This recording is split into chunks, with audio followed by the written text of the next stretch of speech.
राजधानी भोपाल में ईरानी डेरा पर पुलिस की सटीक कार्रवाई के बाद हड़कंप मच गया। कार्रवाई के बाद न सिर्फ भोपाल पुलिस बल्कि देश के 6 राज्यों की पुलिस भी ईरानी गैंग से जुड़े फरार सदस्यों की तलाश में जुटी है। पुलिस की इस आपराधिक गिरोह से जुड़े लोगों की संपत्तियों की भी जानकारी जुटा रही है। अधिकारियों के मुताबिक ईरानी गैंग पर की गई कार्रवाई से स्थानीय स्तर पर चेन स्नेचिंग और छोटी मोटी आपराधिक घटनाओं पर नियंत्रण देखने को मिला है। जांच में सामने आया है कि गिरोह सिर्फ भोपाल ही नहीं बल्कि अन्य राज्यों में भी आपराधिक घटनाओं को अंजाम दे चुका है। इसी के चलते अलग अलग राज्यों में इस गैंग के सदस्यों के खिलाफ वारंट जारी किए गए।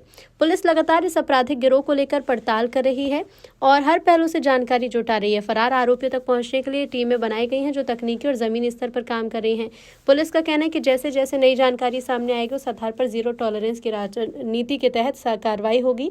साथ ही ईरानी गैंग से जुड़े लोगों की संपत्तियों की जांच की जा रही है। यदि जांच में संपत्तियों में किसी तरह की विसंगति होगी या वो प्रामाणिक स्रोतों से अर्जित नहीं पाई जाती तो उन पर भी कानूनी कार्रवाई होगी।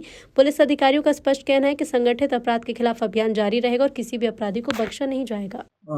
लगभग एक सप्ताह पहले हमारे द्वारा यहाँ पर अवैधानिक गतिविधियों की सूचना पर कार्रवाई की गई थी, जिसमें हमारे द्वारा कई मोबाइल फोन और वाहन जब्त करे थे, जिसमें वर्तमान में तफ्तीश में आया है कि लगभग 9 मोबाइल जो है उसमें से चोरी या स्नैचिंग के पाए गए हैं और 7 मोटरसाइकिल जो है वो चोरी या अन्य अपराध में संलिप्तता पाई गई है, जिसमें वो करी है।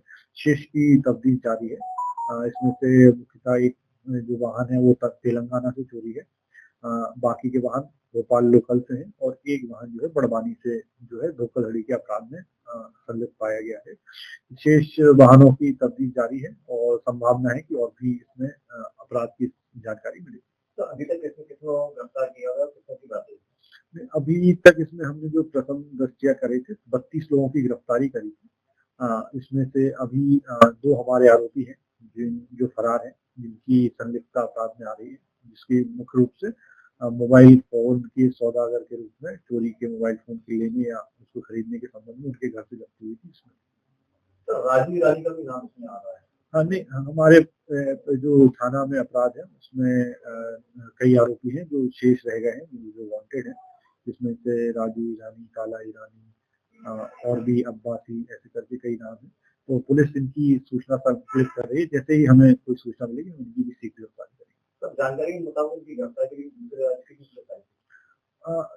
ये जो है इनके जो मेन मॉडस ऑपरेंडी है वो यही है कि जो लोकल थाना क्षेत्र है और लोकल जिला है उसको छोड़कर अन्य थानों में डायरेक्टली अपराध में इन्वॉल्व होते हैं। जो लोकल के थाना उसमें डायरेक्टली अपराध में इन्वॉल्व नहीं होते हैं, ज्यादातर केसेस में ऐसा देखा गया है। तो उस संबंध में से कई राज्यों की पुलिस है उनको संपर्क कर रहे हैं। हमने इसके संबंध में एक रेडियो मैसेज भी कम्युनिकेट किया है, जिसमें हमें कुछ जानकारी मिल रही है और जैसे जैसे जानकारी आती है हम उनके साथ सहायता प्रदान करते हैं।